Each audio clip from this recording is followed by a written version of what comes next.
What's good, everybody? It's the Clown with Cap show. We got UFC 300. This is going to be iconic.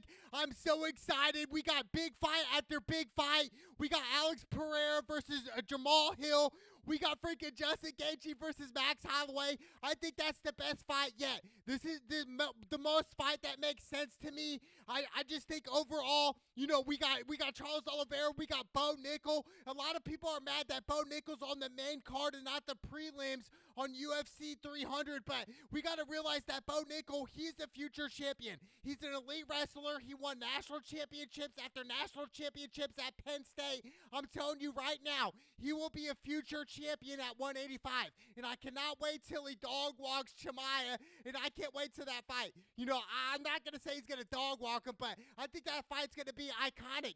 Both fighters are elite wrestlers. That's a fight to be made in the future, but I can't wait. But I think on this card, the biggest and best fight by far is definitely Justin Gaethje versus Max Holloway, and that's not even the main fight, which is crazy, right? Then we got Zhang Wei Li.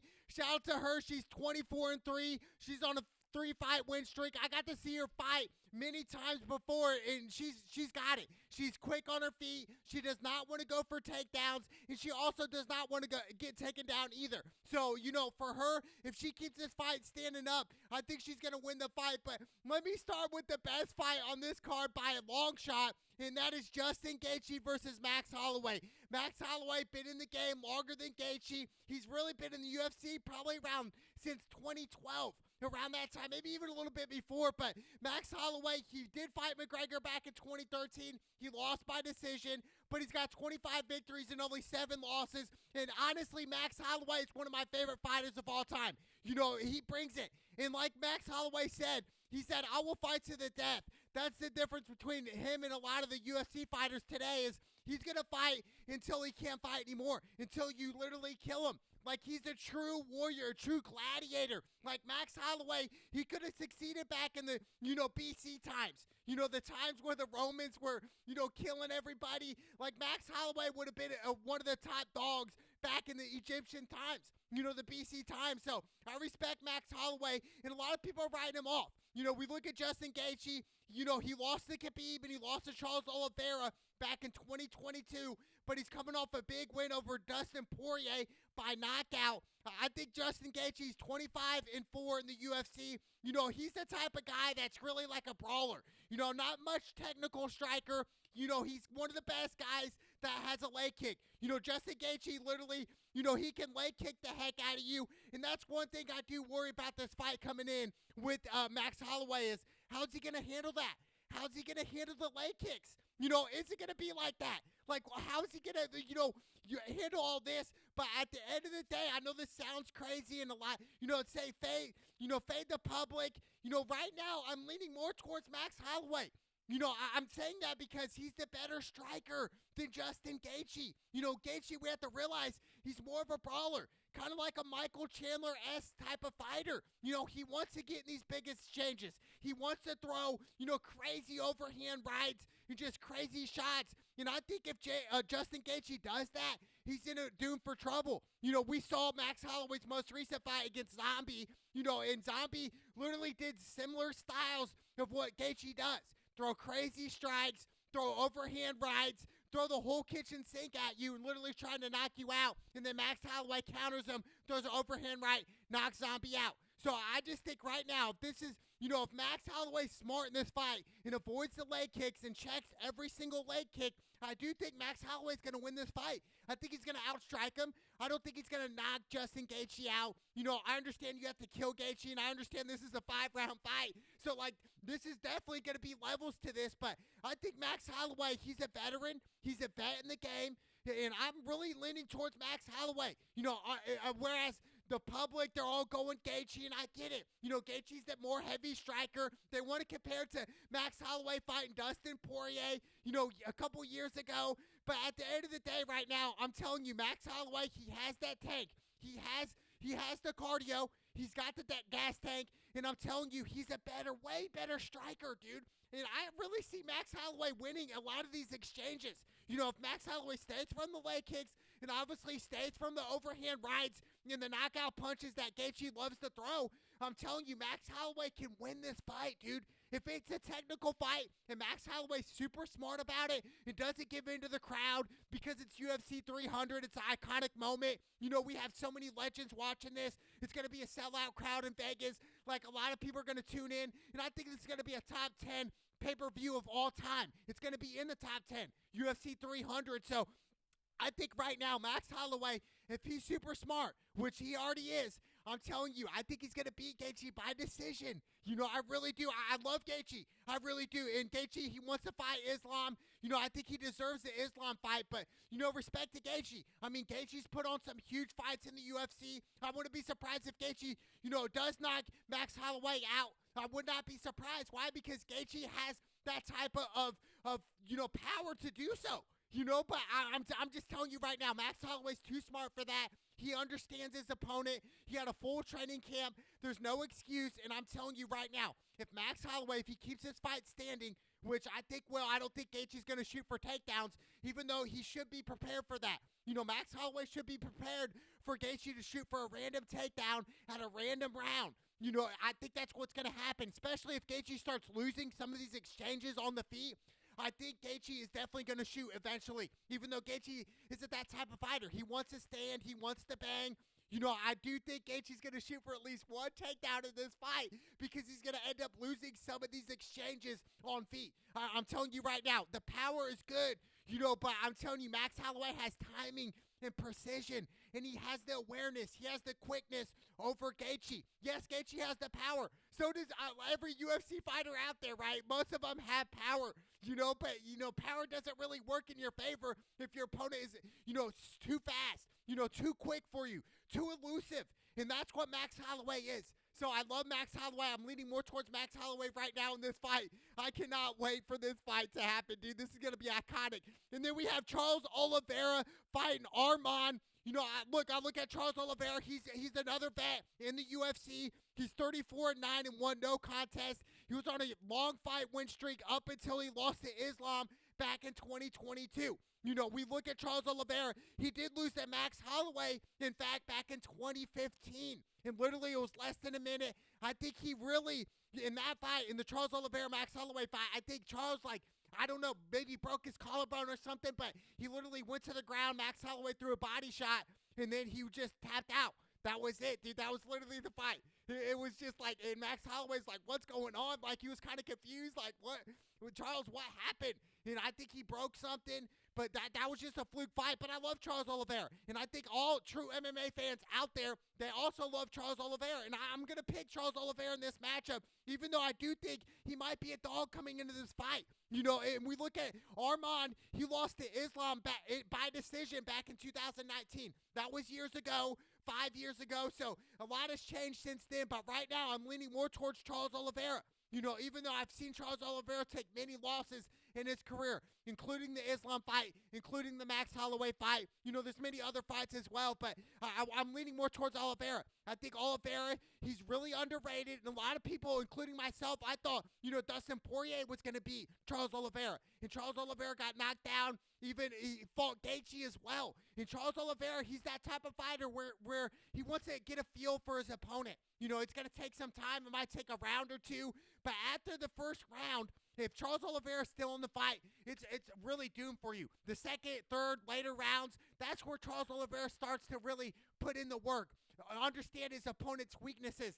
That's what he does. And we saw that in the Poirier fight. He ended up choking Poirier out. You know, Poirier got tired after the first round, and he had an excellent game plan in the Poirier fight. He said, you know what, I'm going to really dust Poirier, and I'm going to go to the body. I'm not going to try to knock him out. I'm just going to try to fatigue him and go straight to the body with a lot of leg kicks and a lot of punches to the body, and that's what he did in round one. And then round two comes, just Dustin Poirier is just fatigued and really fatigued out from all the leg kicks that he took to the body and all the punches. It was just so smart of Charles Oliveira. And I think that's what Charles Oliveira is going to do in this fight. He's going to outsmart his opponent. He's going to go to the body, and that's that. And I think Charles Oliveira is going to win by submission at UFC 300, man. I can't wait to see that fight. And then we got the young, hungry, up-and-coming lion. Like I said, Bo Nickal versus Cody Bridge. Look, I'm telling you right now, Bo Nickel will be champion one day, and if not, it'll be by the end of this year. I cannot wait. A lot of people are mad. The true MMA fans are like, oh, how's Bo Nickel on this card? He's only 5-0 in the UFC. He's fought tomato cans throughout. Well, he's not really almost every fighter out. He's fought. That's crazy. And literally, he's an elite wrestler. He won 3 national championships at Penn State. Like, dude, this dude, Bo Nickel, he's a problem. And he deserves to be on UFC 300 as far as I'm concerned. I mean, he literally just started fighting, the UFC like 3 years ago. Like, that is crazy. 3 years ago, Bo Nickel just on the Contender Series. All of a sudden, fast forward a couple years later, he's on UFC 300. Like, just like that. So, shout out to Bo Nickel. All the haters can just shut up about it because Bo Nickel's going to dominate this dude. And the thing is, so many people are afraid to get taken down by Bo Nickel, and Bo Nickel has got some hands, dude. And we saw that at UFC 290. He was just reading his opponent. He faked the takedown in the first 10 seconds. His opponent went for it, and he said, you know what? 10 seconds later, Bo Nickel throws, crazy fucking hands, and he literally knocks this dude out. It was just awesome. It really was. Excuse me for my language, but I'm telling you, Bo Nickel, he's going to be 6-0, and everybody wants to see it. Everybody wants to see Chimaev and Bo Nickel. Chimaev keeps fighting, relatively guys who are washed up. Robert Whitaker, he's a legend in MMA towards the end of his career right now, kind of washed up. Like, I want to see Chimaev fight these dogs here.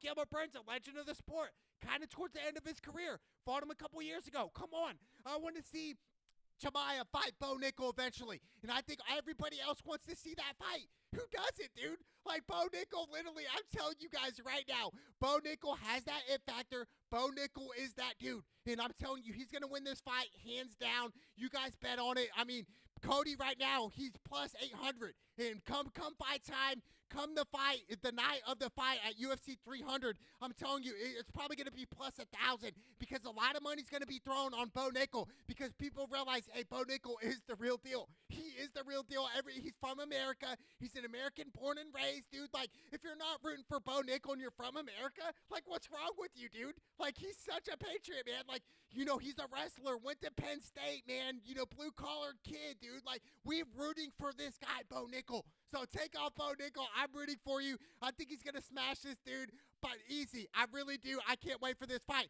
And then we got Jerry fighting Alexander Rocky.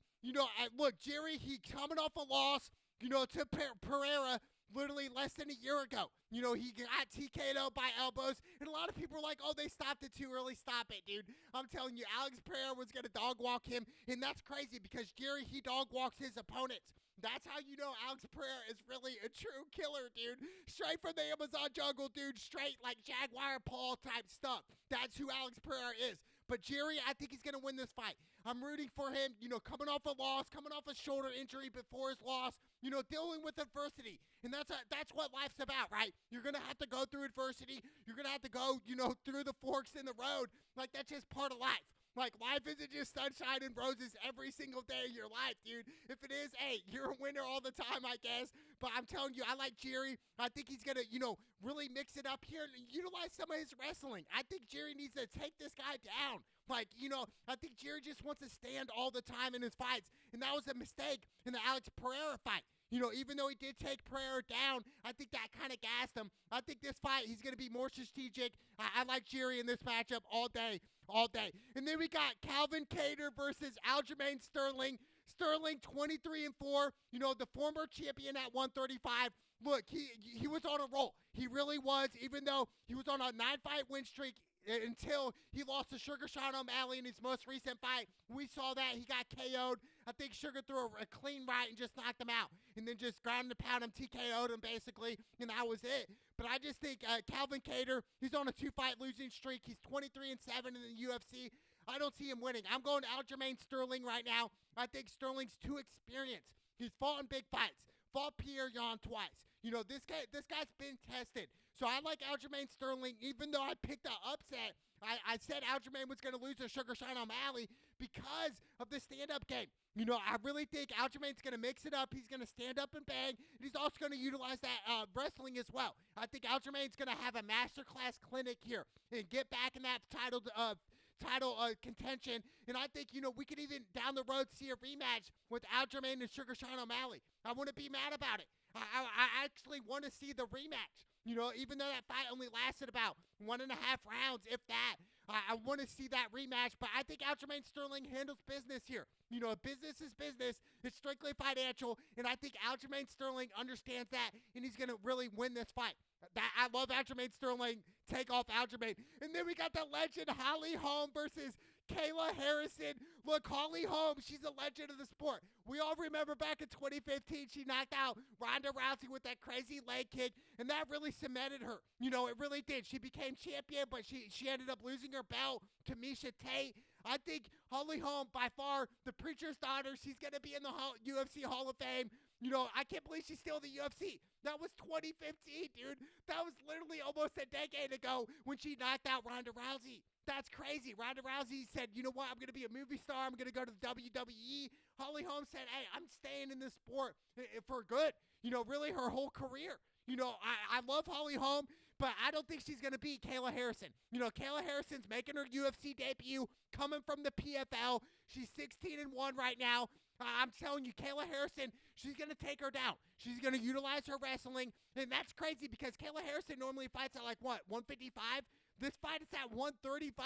She literally has to cut 20 pounds, dude. She's going to look like a zombie, a skeleton. She's going to look like what McGregor did, cutting weight at 145 when McGregor was just coming up in the UFC. Like, just looking like a death, dude. You look terrible, no water in your body. You just look freaking miserable, dude. You literally look like a skeleton. Your flesh looks like it's going to fall off, dude. That's how bad you look. You just look ghostly. You just look like you're just done, dude. Like, life has sucked out of you. Like, you're dead. That's what you look like, but I love Holly Holm. I think if this fight ends up standing up and being, you know, a stand-up fight, I think Holly Holm has an opportunity. But overall, I'm going Kayla Harrison. I think she's going to take her down. I think she's going to gain some weight after the weigh-ins. I think she could gain like 10 pounds. So she could come into this fight 145, 150 by the time she fights Holly Holm, which is crazy, right? You know, eating all that stuff the night before, eating pastas, big meals, a lot of liquids, a lot of fluids in your body after all that, you know, losing 20-plus pounds. So I think Kayla Harrison, that's her biggest obstacle right now is cutting all this weight.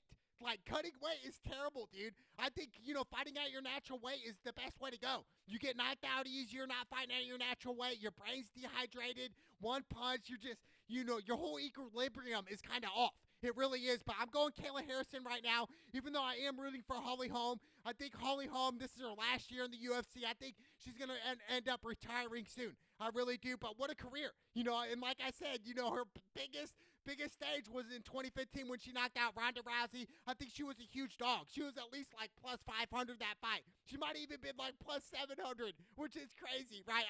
I think she really was like plus 700, plus 800 against Ronda Rousey. That's when Ronda Rousey was at her peak. She was, you know, everybody was like, hey, ain't no one touching Ronda Rousey until Holly Holm came in and threw that leg kick, was like, hey, it's history, it's over. She literally retired Ronda Rousey. But shout out to Ronda Rousey. She changed UFC for women, you know, by far, by a long shot. Just like McGregor changed UFC. Like, without Conor McGregor, the UFC would not be as big as it is today. It just wouldn't. Same thing as Ronda Rousey. So we have to respect those fighters. But Holly Holm, I tip my cap to you. No cap. I love Holly Holm, but I'm going Kayla Harrison in this matchup.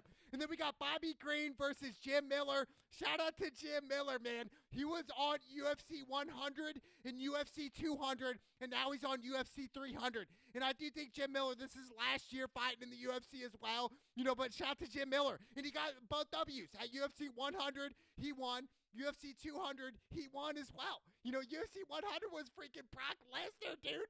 That was so freaking long ago. That's crazy, dude. Shout out to Jim Miller. The longevity in the UFC to last this long, even though he's 37 and 17 losses is a lot, but still, dude. He was in UFC 100 and 200. That's crazy. That's unheard of. Like, that just does not happen. So we got to give a shout out to Jim Miller. Win or lose, Jim Miller's a legend, man. He deserves to be in the Hall of Fame. Like, that's crazy, man. UFC at 100 and 200, now 300. You know, shout out to Jim Miller, even though I do think Jim Miller's going to take an L here. He's Bobby Green, 31 and 15 and 1 no contest. Even though Bobby Green just got knocked out in his most recent fight, I still think Bobby Green's the more younger fighter. You know, and I think the youth does play a huge factor in these type of fights. But Jim Miller, man, I mean, who knows? Anything can happen, right? This is the UFC. This is why it's so great and so big, because one punch, one mistake you make, that's it. It's over with. Like, straight up. That's what's so great with the UFC and MMAs. One mistake, they capitalize on it, you're done. That's it. You could lose everything off one little mistake in the UFC. But I love this fight. Bobby Green to take off. I'm going Bobby Green right now, even though it's about a week and a half out. But I still want to see Jim Miller, man. Shout out to Jim Miller, UFC 100, 200, now 300, making history, the only fighter to be on those events like that. That's crazy, man. Shout out to Jim Miller, homage to him. And then we got Deiveson Figueiredo versus Cody Garbrandt. Look, I think this is going to be one of the main fights here. I think this could potentially be fight of the night. I really do. The fight of the night card, Deiveson Figueiredo is 22-3-1. He lost to Brandon Moreno twice with one draw, and he beat Moreno once. But ever since then, he's kind of fallen off a little bit. And right now, the way I've seen Cody fight the past two fights, he's on a 2-fight win streak. He's 14-5. He was losing some fights before that, but right now, what I saw his most recent fight, Cody's, I'm telling you, he's just on his P's and Q's. He looks like the Cody, from 5 years ago. Just quick, fast. And Cody's relatively still young. I think he's in his later 20s still. He got in the UFC at a young age. So I love Cody Garbrandt. I'm rooting for him. I think he's going to pull out the victory. Even though he's an underdog right now, he's plus 150. Coming up to the fight, he might be plus 200.